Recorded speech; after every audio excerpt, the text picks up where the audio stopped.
There are 3 ways to learn from other people. The first is to listen to the cassettes and read the books by and about people who've accomplished great things. All the successful people I know and work with around the world are good readers. They just read.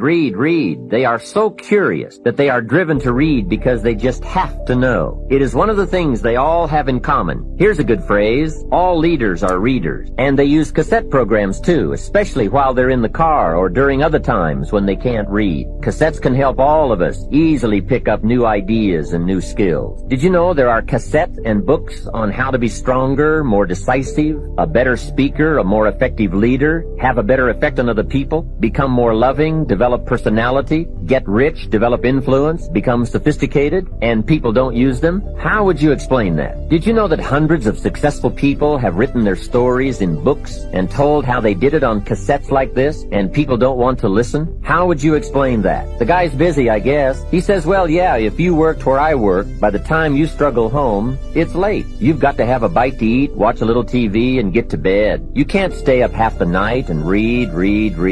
And this is the guy that's behind on his bill. He's a good worker, hard worker, sincere. But remember, you can be sincere and work hard all your life and wind up broke, confused, and embarrassed. You've got to be better than a good worker. You've got to be a good reader, a good listener. At least he could hear a good cassette on the way home, right? Now, you don't have to read or listen to educational cassettes half the night. Although if you're broke, it's a good place to start. But here is all I ask. Just 30 minutes a day. That's all. Stretch it to an hour if you can, but at least 30 minutes. Half rich isn't bad. 30 minutes. Hear or read something challenging, something instructional, at least 30 minutes a day. And here's the next key. Every day. Don't miss. Miss a meal, but not your 30 minutes. Hey, you can get along without some meals, but you can't get along without some ideas, examples, and inspiration. There's a Bible phrase that says, humans cannot live on bread alone, or food alone. It says the next most important thing to bread is word. Words nourish the mind. Words nourish the soul. Humans have to have food and words to be healthy and prosperous. Make sure you have a good diet of words every day. I told my staff one day, some people read so little they have rickets of the mind. And also remember, to properly feed the mind, you must have good balance. Don't just read or listen to the easy stuff. You can't live on mental candy. The point is, engaging people have that kind of energy. It doesn't matter who they are, where they are, they have that kind of experience. So what you and I got to do is we got to tap that out. So how many of you have had times when you were in the flow, where energy was going through you? Like, you didn't have to think about it. The right thing was said, the right thing came out of you. Who's been in this place before? Say I. Oh, come on, say I. Who's ever had a time where you did something, after you did it, you thought, I can't believe I said that. I can't believe I did that. That was so stupid. Who's done this before? Say I. Who's done something where after you did it, you went, that was me. I don't know how I did that shit. That was cool shit.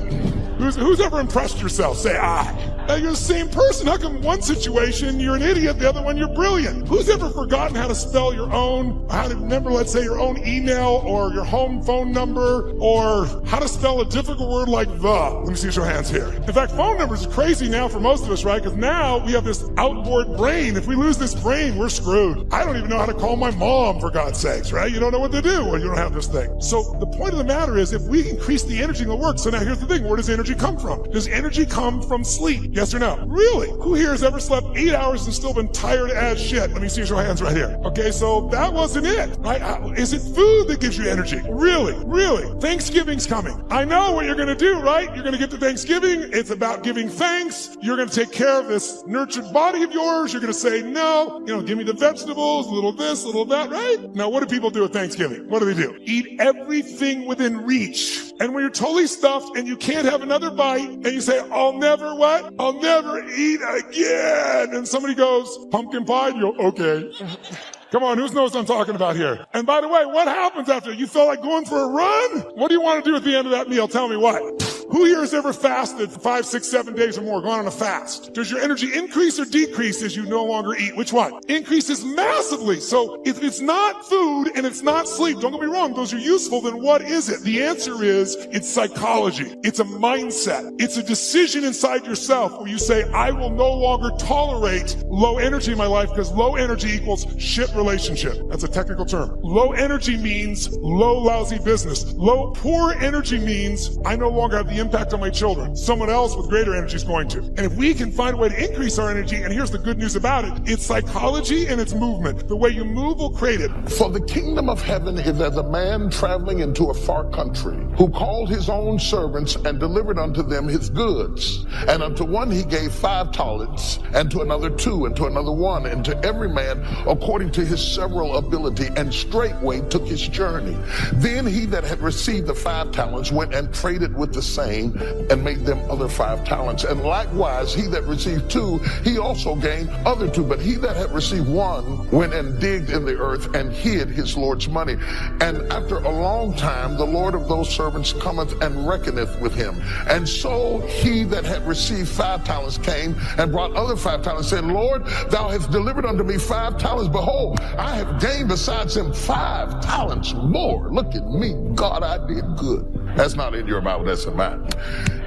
His Lord said unto him, Well done, thou good and faithful servant. Thou hast been faithful over a few things. I will make thee rule over many things. Enter into the joy of the Lord. He also that had 2 talents came and said, Lord, thou deliverest unto me 2 talents. Behold, I have gained 2 other talents beside them. And his Lord said unto him, Well done, good and faithful servant. Thou hast been faithful over a few things. I will make thee ruler over many things. Enter thou into the joys of the Lord. Then he which had received the 1 talent came and said, Lord, I knew that thou art a hard man, reaping where thou hast not sown and gathering where thou hast not strewn. Watch this closely. I was afraid, and I went and hid thy talent in the earth, and lo, there thou hast that which is thine. His Lord said unto him, Thou wicked and slothful servant, thou knewest that I reap where I sowed not and gather where I have not strawed. Thou oughtest therefore to have put my money to the exchangers, and then at my coming I should have received mine own with usury. Take therefore the talent from him, and give it unto him which have 10 talents, for unto everyone that hath shall be given, and he shall have abundance. But from him that hath not, it shall be taken away that which he seemeth to have. Can the church say amen? Remain standing. I'm going to pray with you while you're standing. I do that so that you can't sleep while I'm preaching. Tonight I'm going to talk to you about the instinct to increase. The instinct to increase. Say that with me. The instinct to increase. Say it again. The instinct to increase.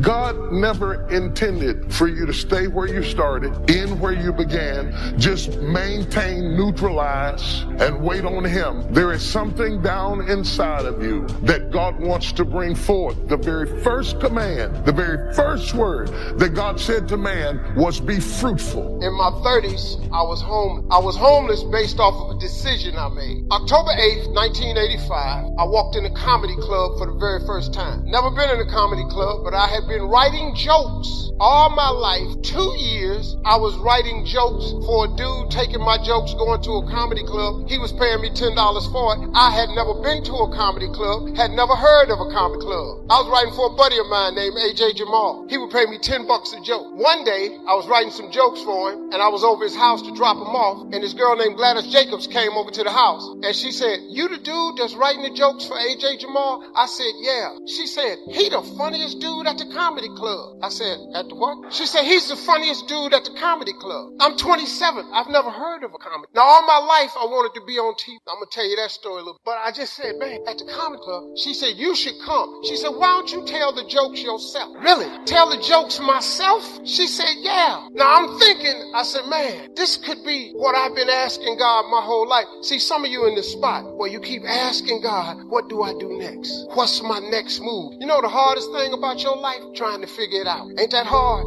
But do you know that you ain't supposed to do that? Do you know that God already designed you for a purpose in life? And if you would just simply ask God what it was, he could guide you to it, and the search for what I'm supposed to do would be over. But oh no, we so busy figuring it out. I got news for you. How to do something, the how-to is none of your business. That's what I never knew. So I was just wanting, man, to just be on TV since I was a little kid. And this girl said, come to the comedy. So I go to the comedy club with her. She said, we gonna go Tuesday night. I want you to sign up to perform next week. And then I want you to see how I go first. I said, cool. So I went, I walked in the comedy club. I signed up for the following week. And I sit down. I didn't have no money back then. This girl named Gladys Jacob bought me some chicken wings and grapefruit juice. And I was sitting there watching. It was supposed to be 10 dudes perform. 9 of them went up. Now, I ain't laughed all night. She said, you're not laughing at none of these jokes. You know why? Because what they were doing was my actual gift. It was the thing I've been doing my whole life. So I wasn't laughing at their joke because I knew everything they was going to say. And I knew everything they should have said where the joke would have really been funny. So I'm just sitting there just a student.